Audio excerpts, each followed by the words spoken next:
ಸುವರ್ಣಪ್ರಭ ವಾರ್ತೆಗಳಿಗೆ ಸ್ವಾಗತ. ವಾರ್ತೆಗಳು ಓದುತ್ತಿರುವವರು ಯತಕರ್ ಜೈ. ಗಣೇಶೋತ್ಸವ ಮತ್ತು ಈದ್ ಮಿಲಾದ್ ಮೆರವಣಿಗೆ ಪ್ರಯುಕ್ತ ಪೊಲೀಸ್ ಇಲಾಖೆಯಿಂದ ಕೆಎಸ್ಆರ್ಪಿ ತುಕಡಿ ಸಹಿತ ಸಾಗರದ ಪ್ರಮುಖ ಬೀದಿಗಳಲ್ಲಿ ಬೃಹತ್ ಪಥಸಂಚಲನ. ಹಿಂದಿ ದಿವಸ್ ಆಚರಣೆ ವಿರುದ್ಧ ಕರ್ನಾಟಕ ರಕ್ಷಣಾ ವೇದಿಕೆಯ ನಾರಾಯಣಗೌಡ ನೇತೃತ್ವದಲ್ಲಿ ಬೃಹತ್ ಪ್ರತಿಭಟನೆ. ಕೇಂದ್ರ ಸರ್ಕಾರದ ವಿರುದ್ಧ ಆಕ್ರೋಶ. ಸಾಗರದ ಸೇವಾ ಸಾಗರ ಶಾಲೆಯಲ್ಲಿ ವಿಜ್ಞಾನ ಮೇಳ. ನೀವು ನೋಡ್ತಾ ಇರಿ ವಾರ್ತೆಗಳು.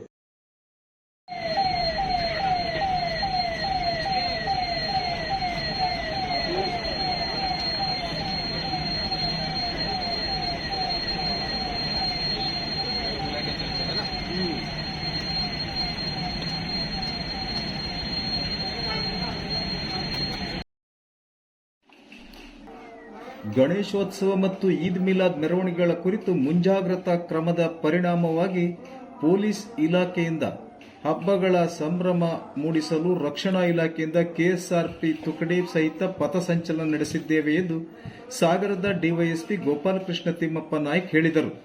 ಅವರು ಮಾಧ್ಯಮದವರೊಂದಿಗೆ ಮಾತನಾಡಿ, ಸಾಗರ ಪಟ್ಟಣದ ಶಿವಪ್ಪ ನಾಯಕ ನಗರ, ಜನ್ನತ್ ನಗರ ಮತ್ತು ಪಟ್ಟಣದ ಬಿಎಚ್ ರಸ್ತೆ ಹಾಗೂ ಅಶೋಕ ರಸ್ತೆ ಸೇರಿದಂತೆ ಪ್ರಮುಖ ರಸ್ತೆಗಳಲ್ಲಿ ಪೊಲೀಸ್ ಇಲಾಖೆಯಿಂದ ಪಥಸಂಚಲನ ನಡೆಸಲಾಗಿದೆ ಎಂದರು.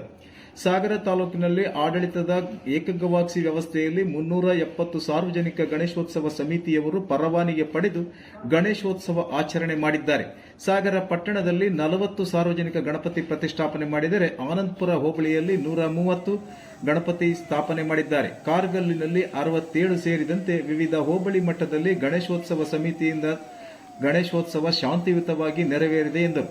ಶುಕ್ರವಾರದವರೆಗೆ 349 ಸಾರ್ವಜನಿಕ ಗಣೇಶೋತ್ಸವ ಸಮಿತಿಗಳಿಂದ ಗಣೇಶನ ವಿಸರ್ಜನೆ ಜರುಗಿದ್ದು, ಶನಿವಾರ 3 ಗಣಪತಿಗಳ ವಿಸರ್ಜನೆಗೊಳ್ಳಲಿದೆ ಎಂದರು.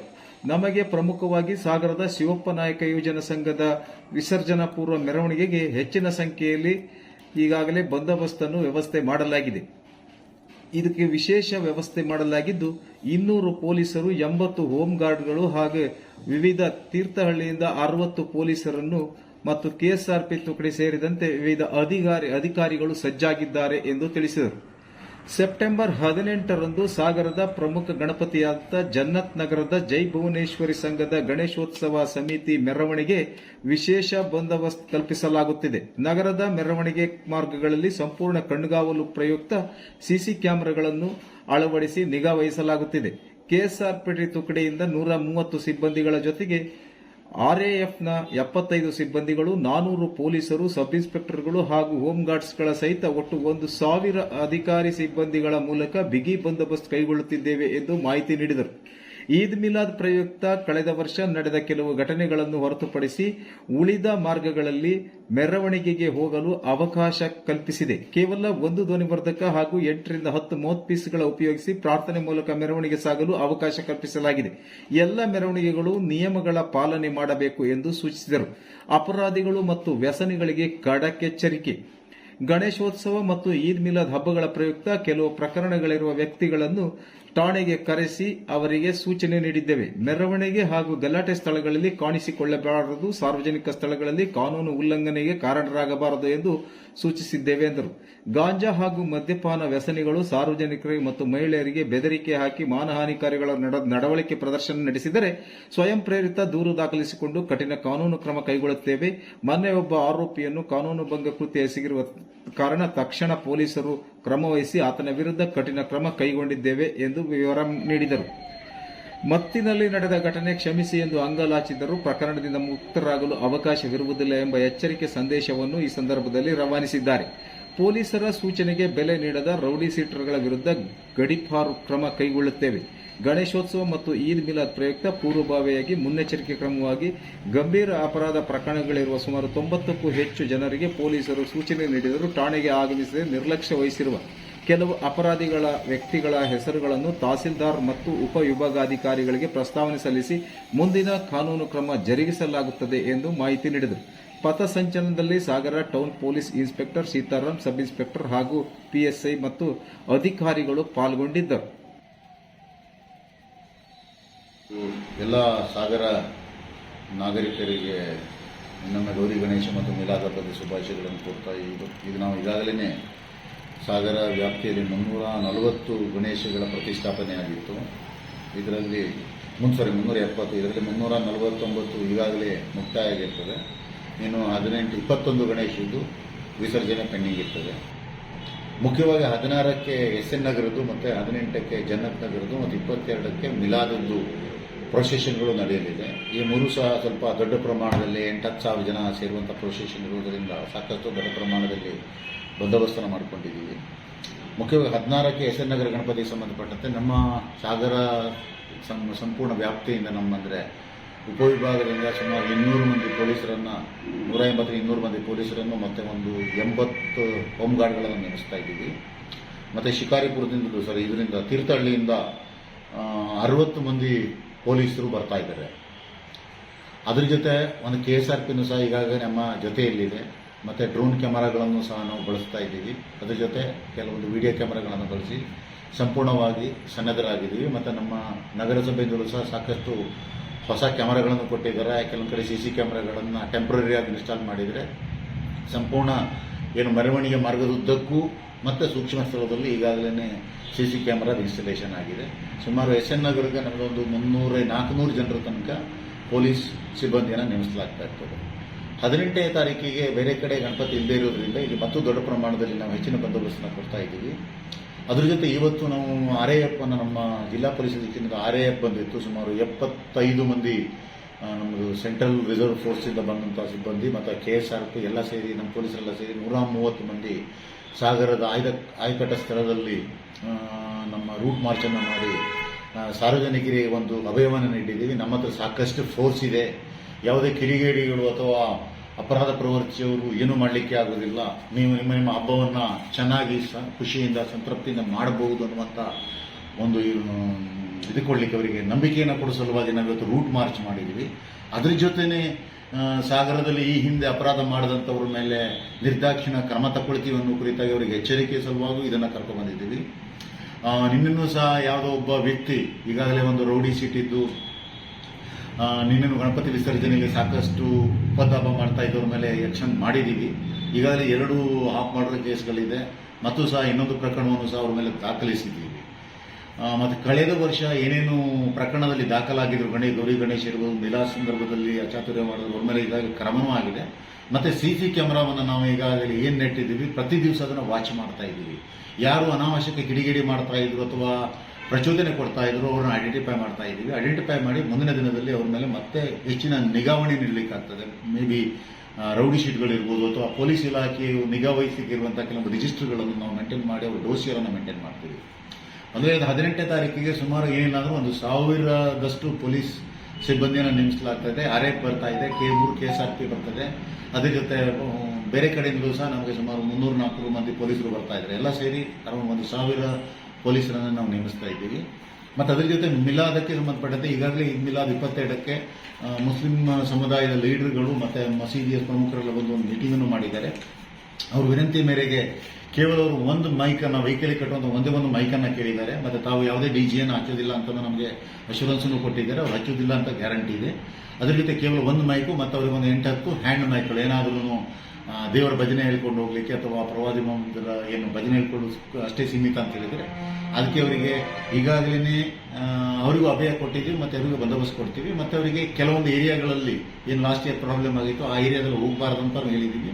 ಒಟ್ಟಾರೆಯಾಗಿ ಕೆಲವೊಂದು ಏರಿಯಾಗಳನ್ನು ರಿಸ್ಟ್ರಿಕ್ಟ್ ಮಾಡ್ತಾ ಇದ್ದೀವಿ. ಎಷ್ಟು ಹೋಗಬೇಕು, ಎಷ್ಟು ಕಿಲೋಮೀಟರ್ ಹೋಗಬೇಕು ಮತ್ತು ಯಾವ ಟೈಮಲ್ಲಿ ಹೋಗಬೇಕು. ಯಾಕಂದರೆ ದಿನದಲ್ಲಿರೋದ್ರಿಂದ ನಮಗೆ BH ರೋಡಲ್ಲಿ ಟ್ರಾಫಿಕ್ ಜಾಮ್ ಆಗೋದ್ರಿಂದ ನಾವು ಅಲ್ಲಿ ಹೆಚ್ಚಿನ ಅವಕಾಶನ ಕೊಡೋದಿಲ್ಲ ಅಂತ ನಿರ್ದಾಕ್ಷಿಣ್ಯವಾಗಿ ಹೇಳಿದ್ದೀವಿ. BH ರೋಡಲ್ಲಿ ಇನ್ನು ಈಗಲೂ ಹೇಳ್ತಾ ಇದ್ದೀನಿ, BH ರೋಡಲ್ಲಿ ಆಂಬ್ಯುಲೆನ್ಸ್ಗಳ ಪ್ರಾಬ್ಲಮ್ ಆಗ್ತದೆ. ಮೊನ್ನೆನೂ ಚಿಕ್ಕ ಪ್ರಾಬ್ಲಮ್ ಆಗಿತ್ತು. ಸೊ ಆಂಬ್ಯುಲೆನ್ಸ್ ಪ್ರಾಬ್ಲಮ್ ಆಗಿ ಯಾರ್ಯಾರು ಹೆಚ್ಚು ಕಡಿಮೆ ಆಯಿತು, ಆಂಬ್ಯುಲೆನ್ಸ್ದಲ್ಲಿರುವಂಥ ಪೇಷಂಟ್ ಡೆತ್ ಆಯ್ತಂದ್ರೆ ಅವ್ರ ಮೇಲೆ ಈ ಹಿಂದೆ ಏನು ಕಲ್ಪೇಬಲ್ ಹೋಮಿಸೈಡ್ ಅಥವಾ 304 ಅಂತ ಹಿಂದೆ ಇತ್ತು ಅದನ್ನು ಆ ಪ್ರಕಾರವಾಗಿ ಆಲ್ಮೋಸ್ಟ್ ಆಲ್ ಮರ್ಡರ್ಗೆ ಈಕ್ವಲ್ ಆದಂಥ ಅಪರಾಧ ಕೇಸು ಅವ್ರ ಮೇಲೆ ರಿಜಿಸ್ಟರ್ ಆಗ್ತದೆ. ಸೊ ಅದಕ್ಕಾಗಿ ಮುಖ್ಯ ರಸ್ತೆಗಳಲ್ಲಿ ಏನು ಆಂಬ್ಯುಲೆನ್ಸ್ ಹೋಗುವಂಥ ರಸ್ತೆಗಳನ್ನು ಜಾಮ್ ಮಾಡಲಿಕ್ಕೆ ಯಾವುದೇ ರೀತಿಯಿಂದ ಯಾವುದೇ ಮೆರವಣಿಗೆಕಾರರಿಗೆ ಅವಕಾಶ ಇಲ್ಲ. ಒಂದೊಮ್ಮೆ ಅವ್ರ ಕಾರ್ಯಕ್ರಮ ಹೋಗಬೇಕಿದ್ರೆ ನಾವು ತಾತ್ಪೂರ್ತಿಕವಾಗಿ ಡೈವರ್ಷನ್ ಮಾಡಿರ್ತೀವಿ. ಆ ಡೈವರ್ಷನ್ನ ಅತಿ ಹೆಚ್ಚು ಹೊತ್ತು ಇಟ್ಕೊಳ್ಳಿಕ್ಕಾಗಲ್ಲ. ಯಾಕಂದರೆ ದೊಡ್ಡ ಕೇಂದ್ರ ಸರ್ಕಾರ ಹಿಂದಿ ದಿವಸ್ ಆಚರಣೆಯನ್ನು ಘೋಷಿಸಿರುವುದನ್ನು ಕರ್ನಾಟಕ ರಕ್ಷಣಾ ವೇದಿಕೆಯ ನಾರಾಯಣಗೌಡರು ವಿವಿಧ ಸಂಘಟನೆಗಳ ಪ್ರಮುಖರ ಉಪಸ್ಥಿತಿಯಲ್ಲಿ ತೀವ್ರ ವಿರೋಧವನ್ನು ವ್ಯಕ್ತಪಡಿಸಿದರು. ಯಾವುದೇ ಕಾರಣಕ್ಕೂ ಹಿಂದಿ ಹೇರಿಕೆ ಸಲ್ಲದು. ಹಿಂದಿ ಹೇರಿಕೆಯಿಂದ ಒಕ್ಕೂಟ ವ್ಯವಸ್ಥೆಗೆ ಧಕ್ಕೆಯಾಗುತ್ತದೆ. ಈಗಾಗಲೇ ಬಾಂಗ್ಲಾ, ಪಾಕಿಸ್ತಾನ ಬೇರೆಯಾಗಿರುವುದು ಇಂತಹ ನೀತಿಯಿಂದಲೇ. ಕೇವಲ ಉತ್ತರ ಪ್ರದೇಶದ ಕೆಲವು ರಾಜ್ಯಗಳ ಹಿಂದಿ ಭಾಷಿಕರ ಕೇಂದ್ರ ಬಿಂದುವಾಗಿರುವ ಕಾರಣ ಈ ರೀತಿಯ ದಕ್ಷಿಣ ಭಾರತದ ಎಲ್ಲ ರಾಜ್ಯಗಳ ವಿವಿಧ ಭಾಷೆಗಳ ಮೇಲೆ ಪ್ರಹಾರ ನಡೆಸುತ್ತಿರುವ ಕೇಂದ್ರ ಸರ್ಕಾರಕ್ಕೆ ಧಿಕ್ಕಾರ ಕೂಗಿದರು. ಇದನ್ನು ಪ್ರಬಲವಾಗಿ ಖಂಡಿಸುತ್ತೇವೆ ಎಂದು ನಾರಾಯಣಗೌಡರು ಗುಡುಗಿದರು. ಕೇಂದ್ರ ಸರ್ಕಾರ ದೇಶದ ಎಲ್ಲ ರಾಜ್ಯಗಳ ತೆರಿಗೆ ಹಣದಿಂದ ಹಿಂದಿಯ ವೈಭವವನ್ನು ಮೆರೆಸಲಿಕ್ಕೋಸ್ಕರ ಹಿಂದಿ ದಿನವನ್ನಾಗಿ ಇವತ್ತು ಇಡೀ ರಾಷ್ಟ್ರದಲ್ಲಿ ಕೇಂದ್ರ ಸರ್ಕಾರದ ಉದ್ಯಮಗಳಲ್ಲಿ ಈ ಕಾರ್ಯಕ್ರಮವನ್ನು ಕೋಟ್ಯಾಂತರ ರೂಪಾಯಿ ಖರ್ಚು ಮಾಡಿ ಕೇಂದ್ರ ಸರ್ಕಾರ ಹಿಂದಿ ಸಪ್ತಾಹ, ಹಿಂದಿ ದಿವಸ ಅಂತೇಳಿ ಆಚರಣೆ ಮಾಡುತ್ತೆ. ಬಳ್ಳು ಸುಳ್ಳು ಮಾತುಗಳಿಂದ ಹಿಂದಿ ರಾಷ್ಟ್ರ ಭಾಷೆ ಅಂತ ನಮ್ಮ ರಾಷ್ಟ್ರೀಯ ಪಕ್ಷದ ನಾಯಕರುಗಳು ವೇದಿಕೆಯಲ್ಲಿ ಭಾರಿ ಘಂಟಾಘೋಷವಾಗಿ ಮಾತಾಡ್ತಾರೆ. ಆದರೆ ಇವತ್ತು ಹಿಂದಿ ರಾಷ್ಟ್ರ ಭಾಷೆಯಲ್ಲ ಅನ್ನುವ ಅರಿವು ಇಲ್ಲದೆ ಮಾತಾಡುವಂಥ ರಾಷ್ಟ್ರೀಯ ಪಕ್ಷಗಳಿಗೆ ಮೊನ್ನೆ ಗುಜರಾತ್ ಹೈಕೋರ್ಟ್ ಒಂದು ಆದೇಶವನ್ನು ಹೊರಹಾಕಿತು. ಗುಜರಾತ್ ಹೈಕೋರ್ಟಲ್ಲಿ ಒಬ್ಬ ಸಾರ್ವಜನಿಕ ವ್ಯಕ್ತಿ ಗುಜರಾತ್ನಲ್ಲಿ ಪ್ರಾಡಕ್ಟ್ ಏನಿದೆ, ತಯಾರಾಗುವಂಥ ಎಲ್ಲ ಪ್ರಾಡಕ್ಟ್ಗಳ ಮೇಲೆ ಹಿಂದಿ ರಾಷ್ಟ್ರ ಭಾಷೆ ಅಂತ ಹೇಳಿ ಮುದ್ರಿಸಬೇಕು ಅಂತ ಹೇಳಿ ಕೋರ್ಟ್ಗೆ ಹೋದಾಗ ಹೈಕೋರ್ಟ್ ಹೇಳುತ್ತೆ, ಯಾವುದೇ ಭಾಷೆ, ಭಾರತದ ಯಾವುದೇ ಭಾಷೆಯನ್ನ ರಾಷ್ಟ್ರ ಭಾಷೆ ಎಂದು ಅಧಿಕೃತವಾಗಿ ಘೋಷಣೆ ಆಗಿಲ್ಲ. ರಾಷ್ಟ್ರ ಭಾಷೆ ಅಂತ ಹೇಳಿ ಯಾವ ಭಾಷೆಯೂ ರಾಷ್ಟ್ರದಲ್ಲಿ ಇಲ್ಲ ಅನ್ನೋ ಮಾತನ್ನ ಅಧಿಕೃತವಾಗಿ ಗುಜರಾತ್ ಹೈಕೋರ್ಟ್ ಹೇಳುತ್ತೆ. ಆದರೂ ಸಹ ಇವತ್ತು ಕೇಂದ್ರ ಸರ್ಕಾರ ಹಿಂದಿ ರಾಷ್ಟ್ರ ಭಾಷೆ ಅನ್ನುವ ನೆಪವನ್ನು ಒಡ್ಡಿ ಭಾರತದ ಎಲ್ಲ ಪ್ರಾದೇಶಿಕ ಭಾಷೆಗಳನ್ನು ಮುಗಿಸುವಂಥ ಕುತಂತ್ರವನ್ನು ಮಾಡಲಿಕ್ಕೆ ಹೊರಟಿದೆ. ಭಾರತ ಅನ್ನೋದು ಭಾಷೆ ರಾಜ್ಯಗಳ ಒಕ್ಕೂಟವೇ ಭಾರತ ಹೊರತು ಹಿಂದಿ ಭಾರತ ಅಲ್ಲ, ಹಿಂದಿ ರಾಷ್ಟ್ರ ಅಲ್ಲ. ಭಾರತ ಅನೇಕ ಭಾಷೆಗಳನ್ನು, ಸಂಸ್ಕೃತಿಗಳನ್ನು ಹೊಂದಿರುವಂಥ ಭಾರತ. ನಮ್ಮ ಭಾರತ ಅಖಂಡವಾದ ಭಾರತ.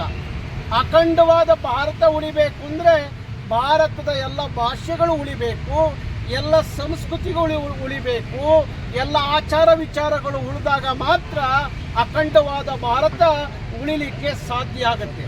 ಅದನ್ನು ಹೊರತುಪಡಿಸಿ ಇವತ್ತು ಹಿಂದಿ ಭಾರತದ ಕೆಲವೇ ರಾಜ್ಯಗಳಲ್ಲಿ ಒಂದಷ್ಟು ಹಿಂದಿ ಮಾತನಾಡುವವರ ಸಂಖ್ಯೆ ಅಧಿಕವಾಗಿದೆ ಅನ್ನೋ ಕಾರಣಕ್ಕೋಸ್ಕರ ಹಿಂದಿ ರಾಷ್ಟ್ರ ಭಾಷೆ ಅಲ್ಲದ ಹಿಂದಿಯನ್ನು ರಾಷ್ಟ್ರ ಭಾಷೆ ಅಂತ ಘೋಷಣೆ ಮಾಡೋದು ಇದೆಯಲ್ಲ, ಅದರ ಹೆಸರಿನಲ್ಲಿ ಎಲ್ಲ ಈ ದೇಶದ ಪ್ರಜೆಗಳ ಹಣವನ್ನು ಹಿಂದಿ ಭಾಷೆಯ ಉದ್ಧಾರಕ್ಕಾಗಿ ಕೋಟ್ಯಾಂತರ ರೂಪಾಯಿ ಹಣವನ್ನು ಖರ್ಚು ಮಾಡೋದಿದೆಯಲ್ಲ, ಅದು ಭಾರತದ ಒಕ್ಕೂಟಕ್ಕೆ ಭಾರಿ ದೊಡ್ಡ ಧಕ್ಕೆ ಆಗುತ್ತೆ.